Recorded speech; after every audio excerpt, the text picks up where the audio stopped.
The blood on her hands had frozen into dark crimson crystals by the time she stumbled through the snowdrift, her breath coming in ragged gasps that burned her lungs like fire.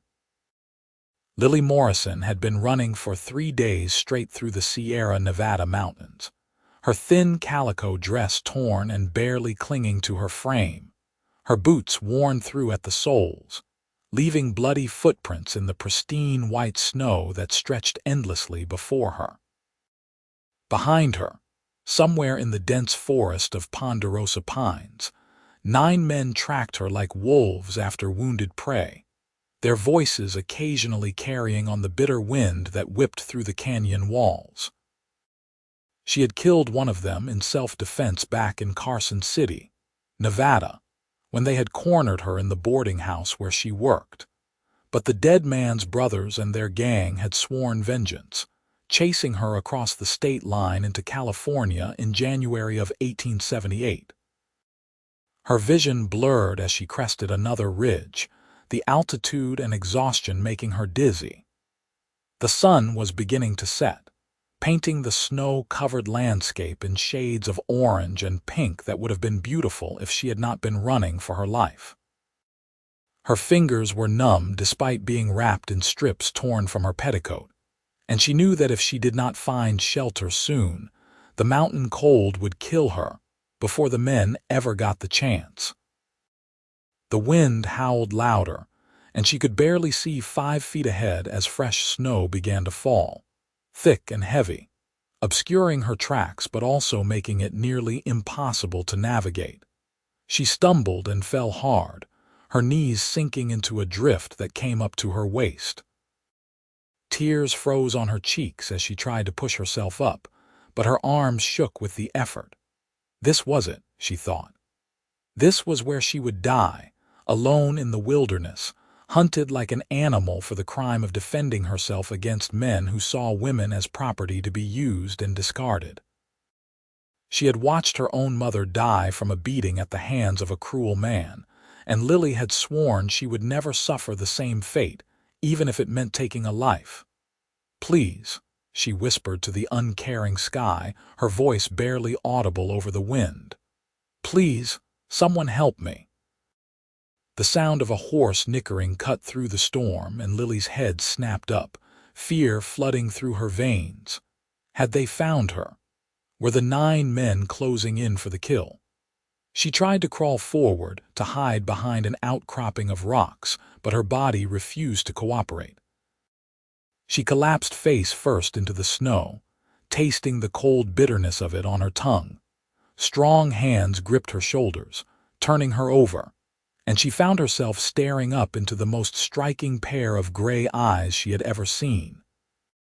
The man kneeling beside her was young, perhaps 25 or 26, with dark hair that fell past his collar and a thick beard dusted with snow. He wore a heavy sheepskin coat and a dark hat pulled low, and there was a Winchester rifle slung across his back.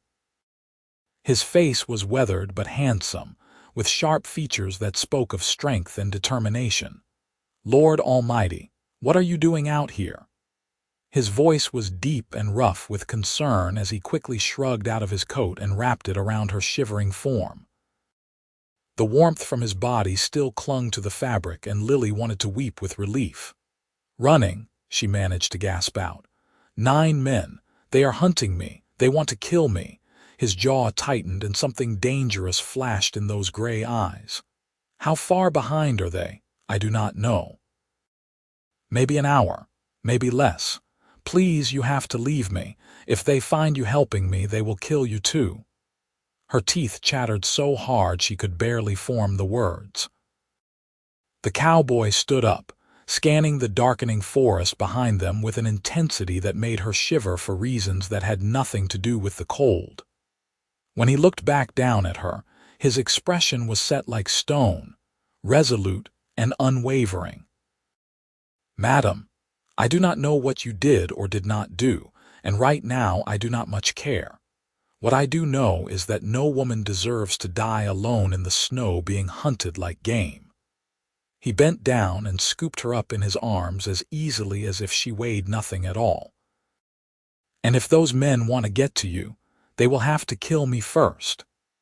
Lily felt something crack open in her chest at those words, some wall she had built around herself after years of surviving in a world that had shown her nothing but cruelty. She buried her face against his chest as he carried her through the snow toward where his horse stood waiting, a magnificent bay gelding with intelligent eyes. "What is your name?" she asked as he settled her onto the saddle before swinging up behind her, his arms coming around her to grip the reins. "Porter Whitfield," he said, spurring the horse forward into the storm. "I have a cabin about 2 miles from here.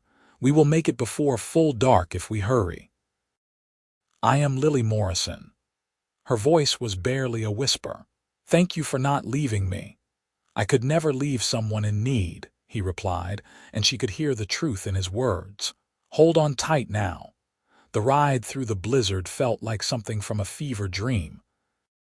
Lily drifted in and out of consciousness, aware only of the solid warmth of Porter's body behind her, the steady rhythm of the horse's gait, and the occasional murmur of his voice in her ear, telling her to stay awake, to keep fighting. She tried to focus on those words, on the strength in his arms as he held her secure against him, but the cold had seeped so deep into her bones that she felt as if she might never be warm again. When they finally reached the cabin, Porter wasted no time. He dismounted and pulled her down gently, carrying her inside and kicking the door shut behind them with his boot. The interior was simple but well maintained, with a stone fireplace that took up most of one wall, a rough-hewn table and chairs, a cast iron stove, and a narrow bed covered with thick wool blankets. He set her down in a chair near the cold fireplace and immediately set to work building up the fire, his movements quick and efficient.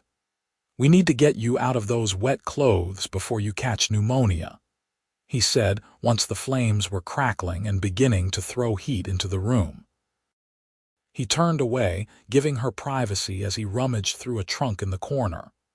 "I've got some dry things you can wear. They will be too big, but they are warm." Lily's hands shook too badly to manage the buttons on her dress. "I cannot," she admitted, hating the weakness in her voice. "My fingers will not work." Porter turned back, his expression carefully neutral.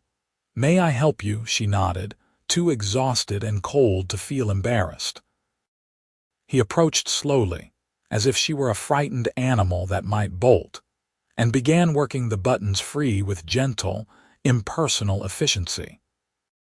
His hands never strayed, never touched her inappropriately, and when he had the dress loosened enough for her to shrug out of, he immediately draped a heavy wool shirt around her shoulders and turned away again.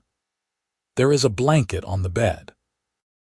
Wrap yourself in it once you have changed," he said, his back still to her as he filled a pot with water from a bucket and set it on the stove to heat. "I am going to tend to my horse and make sure we are not leaving any obvious signs of where we went. Bar the door behind me and do not open it for anyone but me." "How will I know it is you?" Lily asked as she struggled into the oversized shirt and a pair of trousers that she had to roll up several times at the ankles. "I will knock 3 times, pause, then twice more," Porter said. He met her eyes, and for a moment, the intensity of his gaze made her breath catch. "You are safe here, Lily. I give you my word."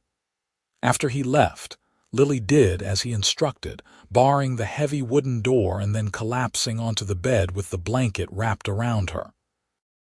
The warmth from the fire was beginning to seep into her frozen limbs, bringing with it a painful tingling sensation that made her want to cry. She stared at the flames, trying not to think about what would happen when those 9 men caught up to them, because she had no doubt they would. Men like that did not give up, especially not when their pride had been wounded. The man she had killed, Jake Thornton, had been the youngest brother of the gang's leader, Cyrus Thornton. Jake had tried to force himself on her after she brought fresh linens to his room, and when she had fought back, he had pulled a knife. In the struggle, she had managed to turn the blade on him, plunging it into his chest. She had not meant to kill him, had only wanted to get away, but he had died quickly, his blood staining the wooden floor of the boarding house. His brothers had burst into the room moments later, and Lily had barely escaped through the window. She had run ever since, using what little money she had saved to buy passage on a stagecoach heading toward California, hoping to lose herself in one of the mining towns where questions were rarely asked and pasts were left behind. But the Thornton gang had followed, relentless in their pursuit, and when the stage had been attacked by bandits near the Nevada-California border, Lily had fled into the mountains on foot. That had been 3 days ago, and she had not stopped moving since. The knock on the door made her jump. 3 times, a pause, then twice more. She hurried to unbolt it, and Porter slipped inside, bringing with him a gust of cold air and fresh snow. He barred the door again immediately and then turned to study her with those piercing gray eyes. "Color is coming back to your face," he observed. "That is good. How are your hands and feet?" "They hurt," Lily admitted. "But I suppose that means they are not frozen beyond saving. Let me see." Porter knelt in front of her, taking her hands in his larger ones and examining them carefully. His touch was gentle but sure, the hands of a man who knew his way around injuries and hard living. "You will be fine. No frostbite. You were lucky." "I was lucky you found me," Lily corrected softly. "May I ask what you were doing out in that blizzard, checking my traps?" "I hunt and trap during the winter months, sell the furs come spring." He released her hands and moved to the stove, testing the water. "I have a small ranch down in the valley near Panamint, California, but I come up to the mountains when the snow gets deep. Better hunting, and I prefer the solitude." "Panamint," Lily repeated. She had heard of it, a rough mining town that had sprung up in the last few years, full of prospectors and gamblers and the kind of people who did not ask too many questions. "Is it far?" "About a day's ride in good weather. Longer in this storm." Porter poured the hot water into a basin and brought it over along with a clean cloth. "Here, wash up if you feel able. I have got some beans and salt pork we can heat up for supper." They ate in companionable silence, sitting at the small table with the fire crackling behind them. The food was simple but filling, and Lily felt strength slowly returning to her body with each bite. Porter did not press her for details about why she was being hunted, and she was grateful for his tact. Instead, he told her about his ranch, about the 30 head of cattle he was building up, about his dreams of expanding and creating something lasting. "My parents came west in '52, he said, staring into his tin cup of coffee. "My father wanted to strike it rich in the gold fields, but he was not a lucky man. He died of fever when I was 12, and my mother passed 2 years later. I have been on my own ever since, working ranches, learning the trade. I bought my own piece of land 3 years ago with money I saved working as a cowhand. It is not much, but it is mine." "That is more than most people have," Lily said. "Something that is truly theirs." "What about you?" Porter asked. "Where are you from?" "Ohio originally. My mother and I came west after my father died. She married again, but the man was cruel." Lily wrapped her hands around her own cup, seeking its warmth. "She died when I was 16. I have been working in boarding houses and hotels ever since, moving from town to town. Never staying anywhere long enough to put down roots." "Why were you running from those men, Lily?" His voice was quiet, without judgment. She met his eyes and made a decision. If he was risking his life for her, he deserved the truth. "One of them tried to force himself on me. I fought back, and in the struggle, he was killed with his own knife." The others want revenge. The dead man was the youngest brother of their leader, Cyrus Thornton. They have been hunting me for nearly 2 weeks. Porter's jaw clenched, a muscle twitching in his cheek. You defended yourself. That is no crime. Perhaps not in the eyes of God, Lily said bitterly. But the law does not often side with women, especially not against men with money and influence. The Thorntons own a silver mine. They have the sheriff in their pocket. Then we will make sure they do not catch you, Porter said with such certainty that Lily almost believed it was possible. When the storm clears, I will take you to Panamint. You can catch a stage from there, head somewhere they will never find you. They will track me there. They will track me anywhere. Lily felt despair creeping back in. And you cannot protect me forever, Porter. This is not your fight. I made it my fight when I told you they would have to kill me first, he replied. And I do not say things I do not mean. That night, Porter gave Lily the bed and made himself a pallet on the floor near the fire. She protested, but he would not hear of it, insisting that she needed proper rest to recover from her ordeal. As she lay beneath the warm blankets, listening to the wind howl outside and the steady breathing of the man who had saved her life, Lily felt something she had not experienced in years. Hope. She woke to the sound of voices outside the cabin. Porter was already up, his rifle in his hands, his expression grim as he peered through a gap in the shutters. Dawn light filtered weakly through the storm which had not abated during the night. They found us, he said quietly. 9 men, just like you said. They are spreading out, surrounding the cabin. Lily's blood turned to ice. You still have time to turn me over. Tell them you just found me this morning. They might let you live. Porter turned to look at her, and the fierce determination in his eyes took her breath away. I told you last night. If they want you, they will have to kill me first, and I do not intend to die easily. A voice called out from beyond the cabin door, rough and commanding. We know you have got the Morrison girl in there. Send her out and we will let you live. You have got no stake in this, stranger. Porter moved to the door but did not open it. The lady says you boys have been hunting her for near 2 weeks over a matter of self-defense. Seems to me like you are the ones in the wrong here. That murdering woman killed my brother. The voice rose, filled with rage. She's going to hang for what she did. Your brother tried to force himself on her, Porter shouted back. Any man would have done the same in her position. You want justice, take it up with the law. We are the law out here. Another voice joined in, younger and just as angry. Now send her out before we burn you out. Porter looked back at Lily, and she saw the calculation in his eyes. How good are you with a rifle? I can shoot, Lily said, surprised by the steadiness of her own voice. My father taught me before he died. He handed her a Henry repeating rifle from his gun rack. There is a window on the back wall. If anyone tries to come through there, you shoot first and worry about it later. Understand? She nodded, taking the weapon and checking that it was loaded. Her hands were steady now, her mind clear. She had not run this far and fought this hard to give up now. The siege began in earnest as the sun climbed higher. The Thornton gang fired shots at the cabin, the bullets thudding into the heavy log walls but not penetrating. Porter returned fire carefully, conserving ammunition, making each shot count.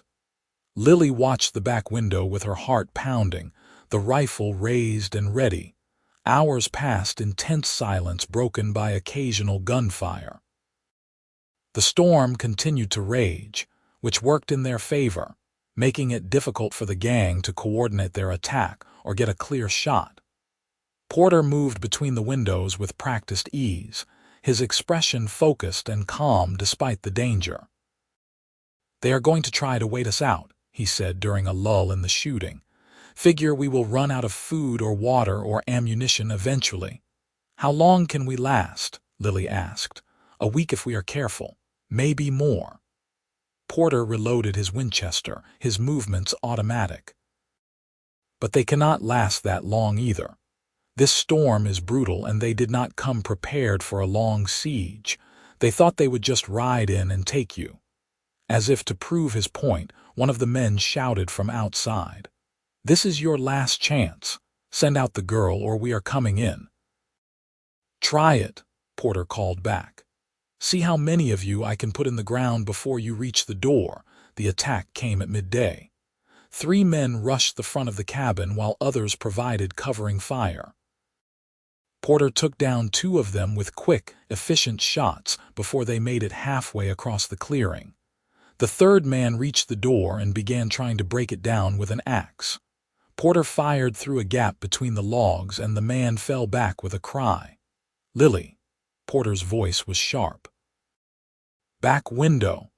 She spun just in time to see a man climbing through, his face twisted with rage. She fired without thinking, the rifle bucking against her shoulder. The man fell back with a scream, disappearing into the snow outside. Lily stood frozen, staring at the empty window, the reality of what she had just done crashing over her. "You did what you had to do," Porter said, suddenly beside her, his hand on her shoulder. "Do not think about it now. We are still alive, and that is what matters." The gang pulled back after that, regrouping in the tree line. Porter counted 4 men down, which meant there were 5 left, including Cyrus Thornton. The odds were better, but still not good. As the afternoon wore on, and the storm showed no signs of stopping, a strange quiet settled over the scene. Porter made them both coffee and heated up more beans, insisting that they eat to keep their strength up. Lily sat at the table, her hands wrapped around the warm cup, watching him move about the cabin with easy confidence. "Why are you doing this?" she asked suddenly. "You do not know me. I could be lying about everything." Porter settled into the chair across from her. "I have met enough people to know truth from lies. And even if you were not telling me the whole story, those men out there are willing to kill anyone who gets in their way. That makes them my enemy." He paused, his gray eyes softening. "But the truth is, Lily, from the moment I saw you in that snow, fighting to survive despite everything, I knew you were someone worth saving." Something passed between them in that moment, a connection that went deeper than mere circumstance or shared danger. Lily felt her breath catch as Porter reached across the table and took her hand in his thumb brushing across her knuckles in a gesture that was both comforting and intimate.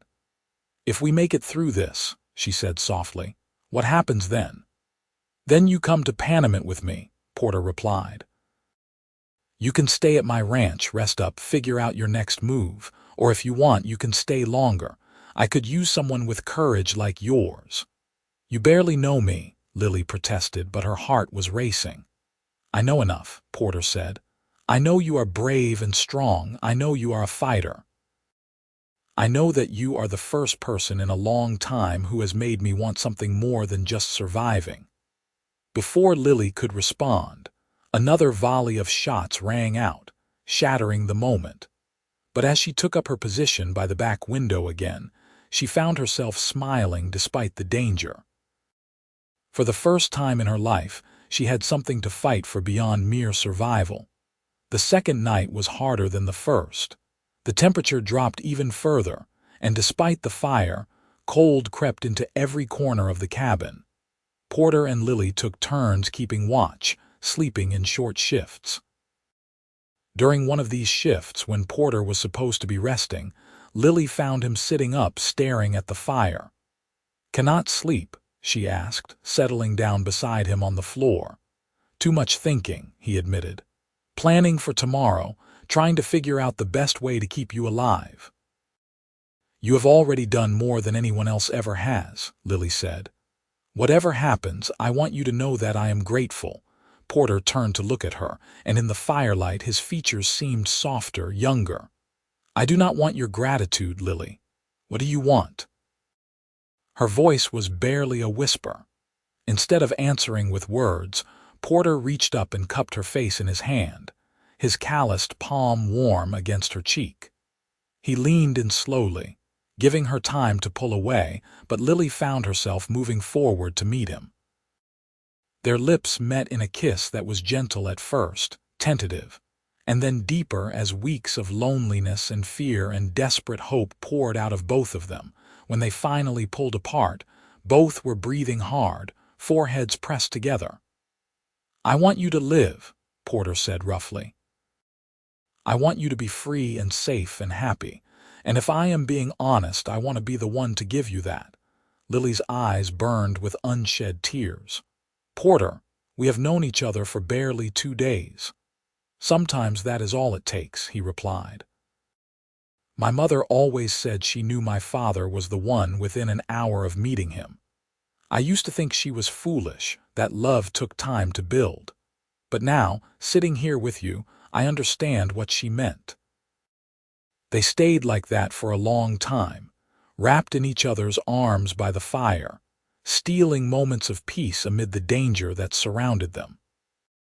When Lily finally dozed off, her head resting on Porter's shoulder, he held her carefully, his own eyes scanning the darkness beyond the windows, ever watchful. The third day brought a break in the storm. The wind died down, and weak sunlight filtered through the clouds, illuminating a landscape transformed into something out of a fairy tale, all pristine white snow and glittering ice crystals. But the beauty was deceiving, because with the clearing weather came a change in tactics from the Thornton gang. "They are going to rush us," Porter said grimly, watching the men gather in the tree line. "With the storm clearing, they know we might be able to make a run for Panamint and get help. They will want to end this now." "How many are left?" Lily asked, checking her rifle. "5. Maybe 4 if that man you shot yesterday did not make it through the night." Porter began gathering ammunition, dividing it between his weapons. "Lily, I need you to promise me something. If they breach the cabin, if things go badly, you take my horse and you ride. Do not look back, do not stop. Head straight for Panamint and find the marshal. His name is Tom Garrett and he is a decent man. Tell him what happened." "I will not leave you," Lily said fiercely. "We survive this together or not at all." Porter looked at her for a long moment and then he nodded. "Together then." The final attack came at noon. All 5 remaining men charged the cabin simultaneously, firing as they came, their voices raised in furious battle cries. Porter moved between windows with deadly efficiency, his rifle barking again and again. Lily fired from the back window, her hand steady, her aim true. She hit one man in the leg, sending him down into the snow. The front door shuddered under the impact of something heavy, a battering ram improvised from a log. Once, twice, 3 times it hit, and on the 4th impact the bar cracked. Porter abandoned the window and stood directly in front of the door, his rifle raised, his face a mask of grim determination. "Get behind the bed," he ordered Lily. "Now," she obeyed, crouching behind the solid frame with her rifle pointed at the door. The next impact sent the door flying inward, and 2 men rushed through. Porter fired twice in quick succession, dropping both of them. A 3rd man appeared in the doorway, and this one Lily recognized from descriptions. Cyrus Thornton himself, tall and broad-shouldered, with cold blue eyes and a scar running down his left cheek. "You have caused me a lot of trouble, Cowboy," Cyrus said, leveling a revolver at Porter. "All for a woman you do not even know."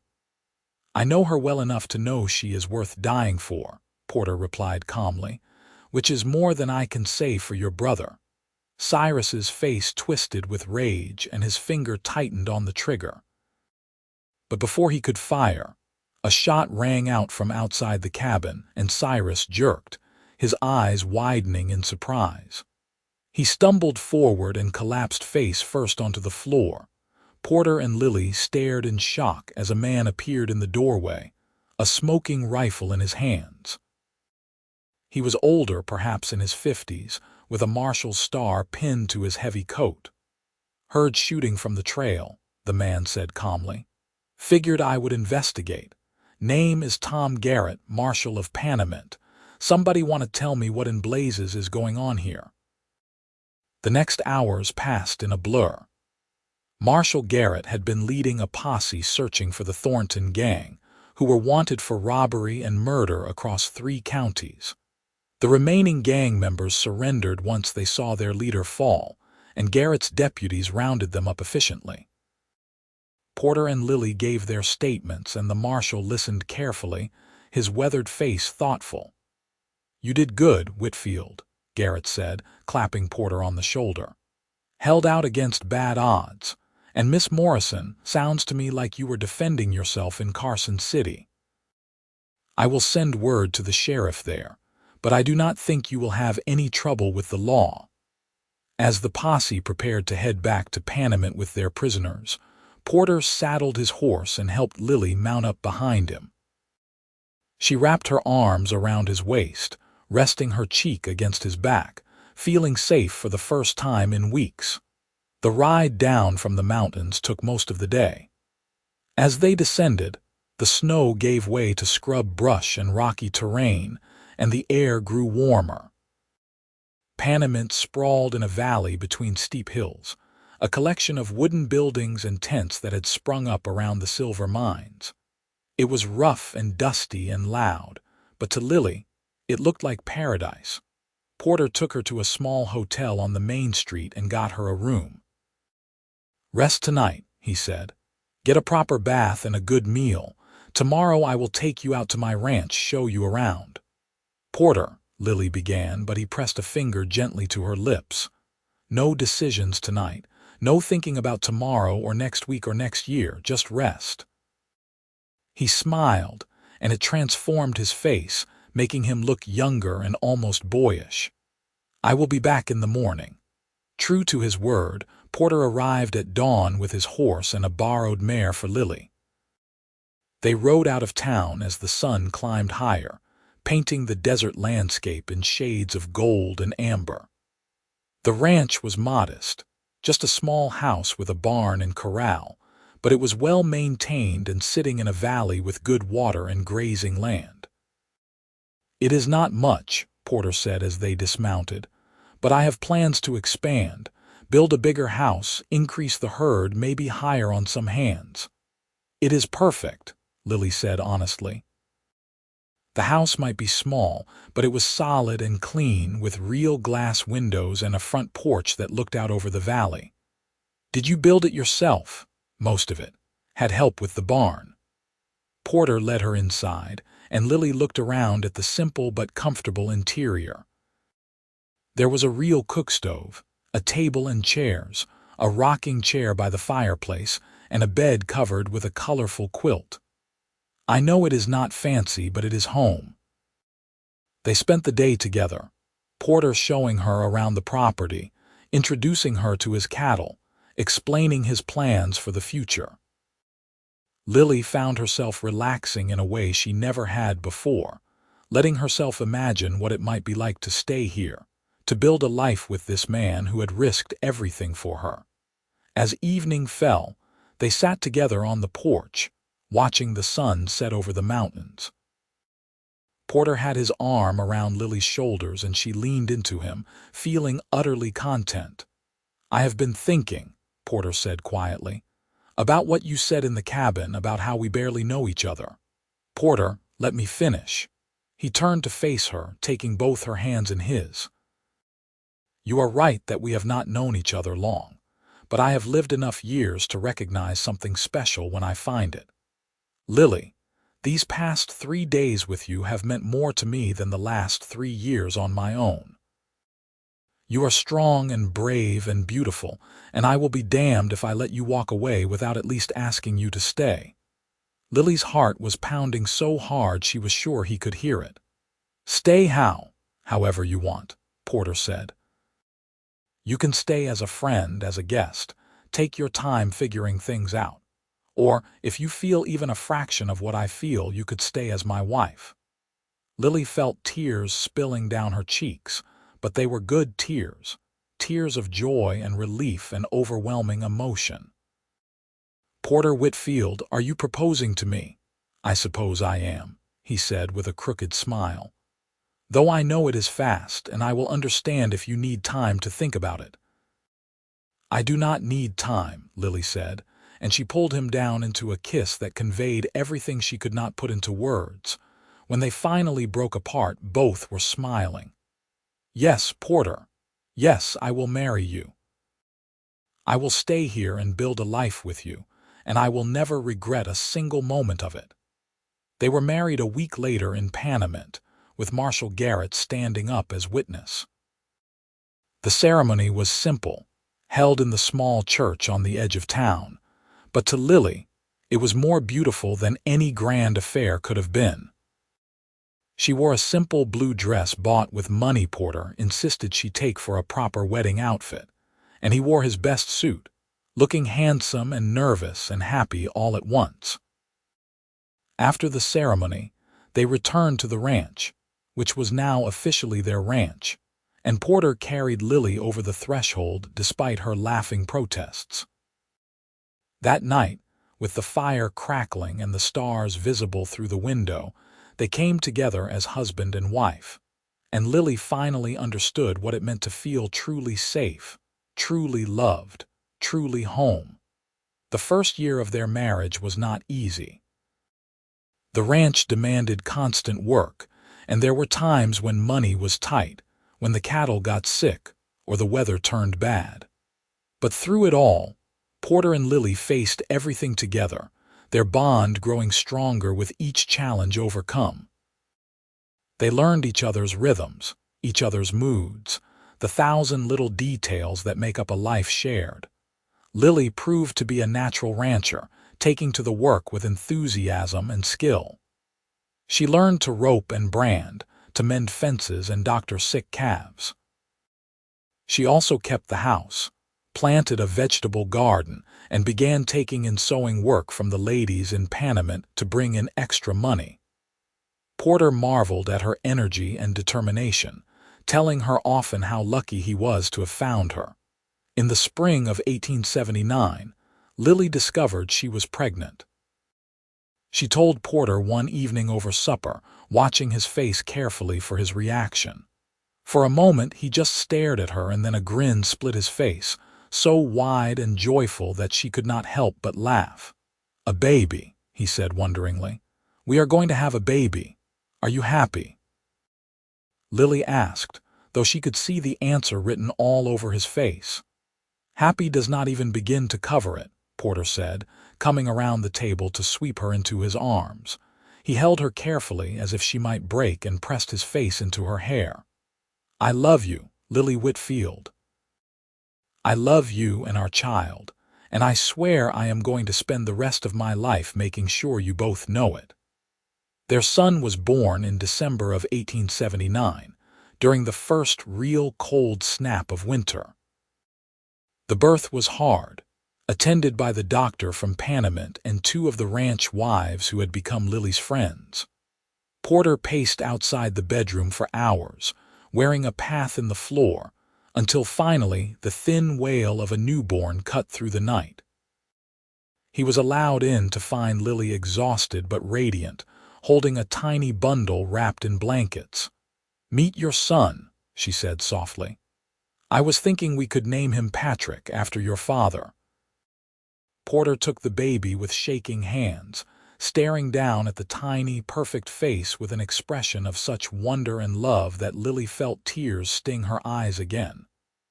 "Patrick James Whitfield," Porter murmured. "Welcome to the world, son." As the years passed, the ranch prospered. Porter and Lily worked hard, saved carefully, and slowly expanded their operation. They hired on 2 steady hands, built a bigger barn, and increased their herd to over 100 head. Patrick grew into a sturdy, cheerful boy with his father's gray eyes and his mother's dark hair, and he was the light of their lives. In 1882, Lily gave birth to a daughter they named Laura, and 2 years after that, another son they called Samuel. The house rang with the sounds of children's laughter and the warmth of a family truly happy. Porter would often stop in the middle of his work to watch Lily with their children, still unable to believe his good fortune. Sometimes, on quiet evenings when the children were asleep, Porter and Lily would sit together on the porch as they had that first evening, watching the sun set over the mountains. They would talk about the day's events, make plans for the future, or simply sit in comfortable silence, hands intertwined. "You ever regret it?" Porter asked one such evening. "Staying here with me instead of going somewhere new, somewhere without the memories of what happened?" Lily turned to look at him, her eyes soft with love. "Not for a single moment. You saved my life, Porter, in every way a person can be saved. You gave me a home, a family, a purpose. You gave me love. How could I ever regret that?" "I think you saved me too," Porter said quietly. "I was just existing before I found you, going through the motions. You gave me a reason to build something, to dream bigger. You made me want to be a better man." "You were already a good man," Lily said. "You just needed someone to see it." As they sat together under the stars, their children sleeping safely inside, the ranch quiet around them, Lily reflected on the strange and winding path that had led her to this moment. The fear and pain of that winter flight through the snow seemed like something from another lifetime, a bad dream that had given way to a reality more beautiful than she could have imagined. By 1890, the Whitfield Ranch was one of the most successful in the valley.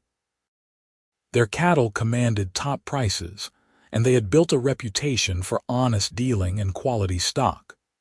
Patrick, now 11, was already showing a talent for working with horses and had become his father's constant shadow. Laura, at 8, was bright and curious, forever asking questions about everything from why the sky was blue to how rainbows formed. 6-year-old Samuel was the adventurous one, always getting into harmless mischief that kept his parents on their toes. Porter had aged gracefully into his late 30s, his dark hair now threaded with silver at the temples, his face lined from years of working in the sun, but still handsome and strong. Lily, now 32, had bloomed in the security of their life together, her beauty deepened by contentment and the wisdom that came from having lived through hardship and come out the other side. They had become pillars of the community, respected and well-liked. Porter served on the town council, and Lily had helped establish a proper school in Panamint, teaching the children herself until they could afford to hire a school teacher. Their home was always open to friends and neighbors, and their table always seemed to have room for one more. Marshall Garrett, now in his 60s and thinking about retirement, was a frequent visitor, having become something like an uncle to the Whitfield children.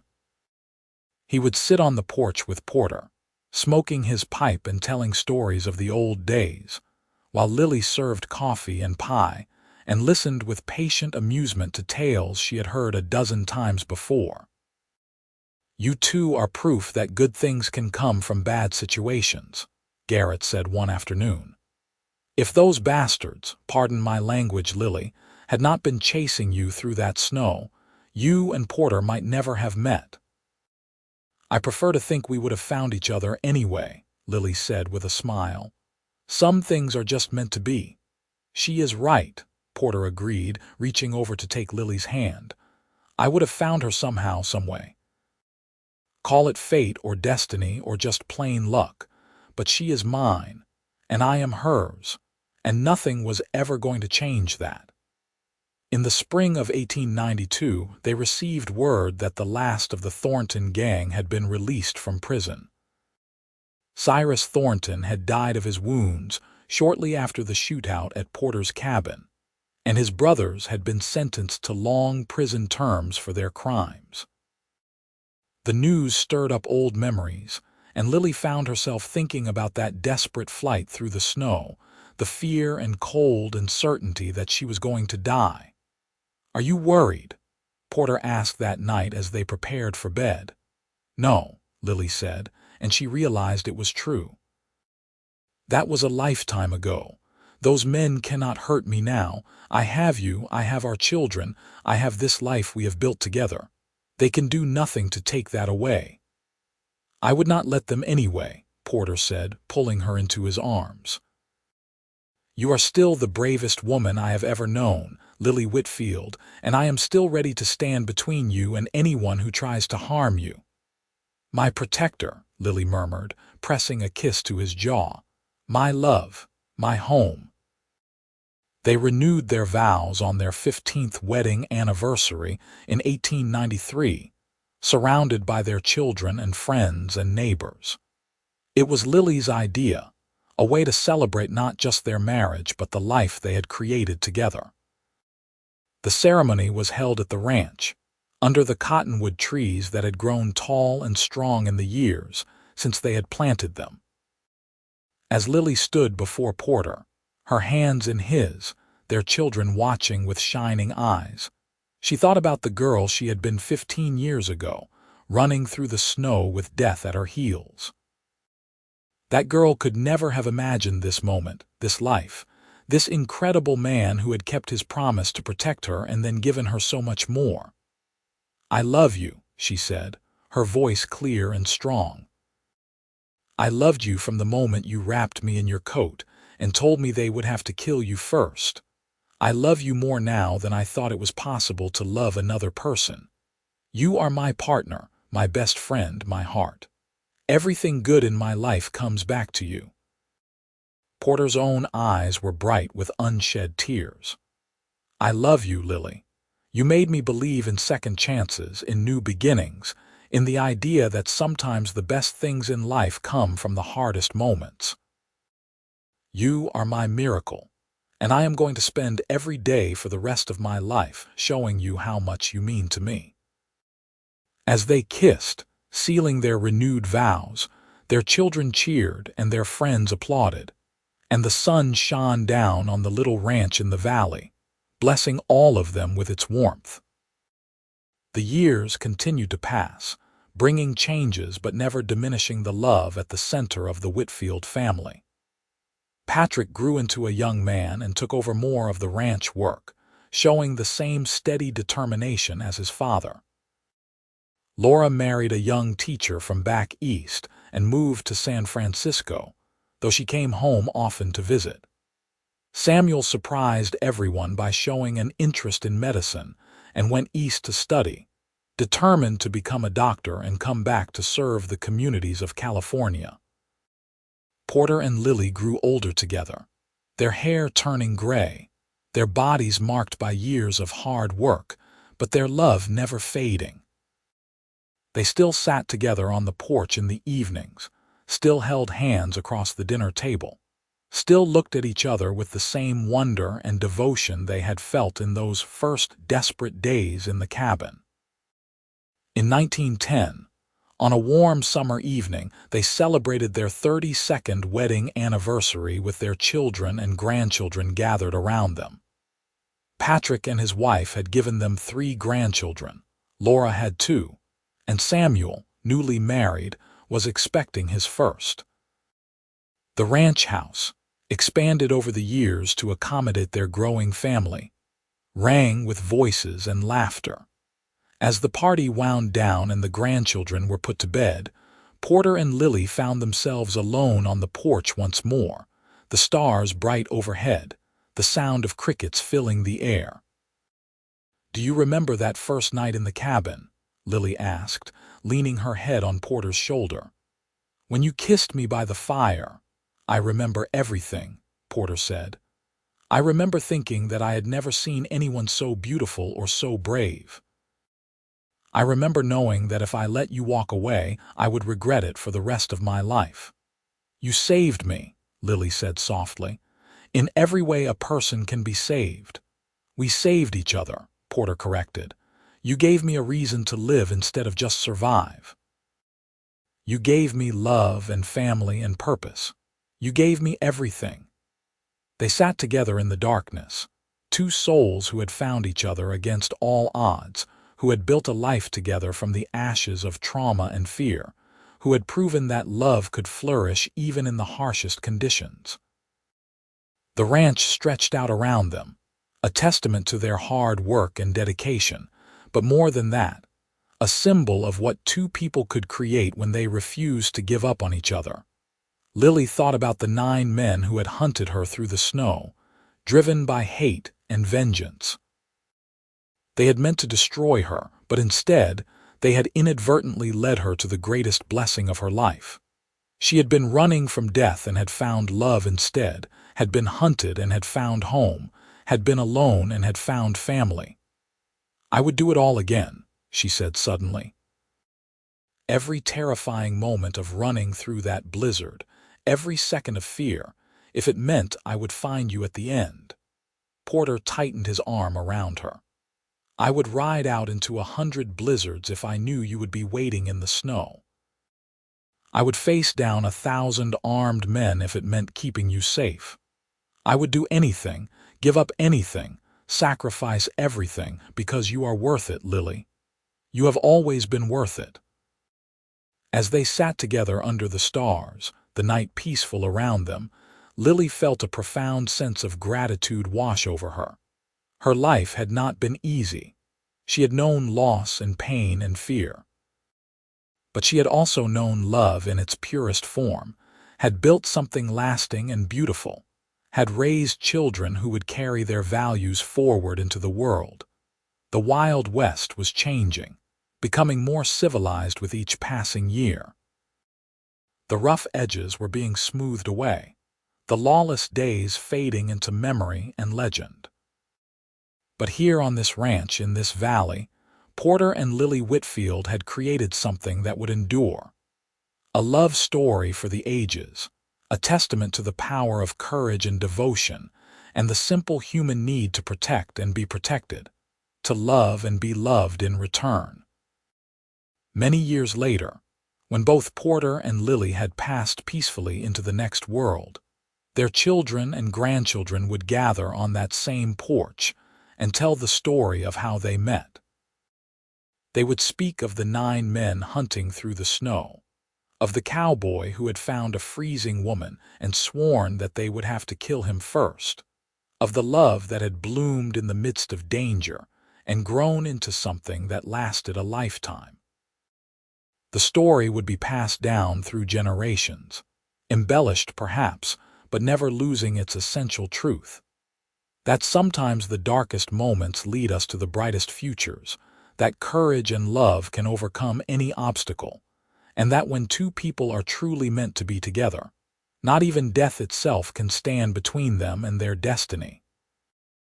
The Whitfield Ranch still stands today, maintained by descendants who honor the memory of their remarkable ancestors.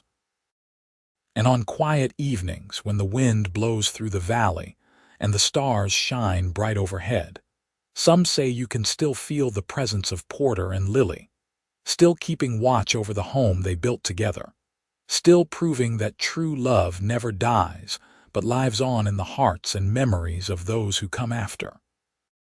Their story began with a desperate flight through the snow and ended with a life rich in love, family, and purpose. It was a story of the Wild West, of danger and survival, but more than that, it was a love story, pure and simple. And like all the best love stories, it proved that when you find the person worth fighting for, worth dying for, worth living for, nothing else matters except holding on to them with everything you have and never, ever letting go.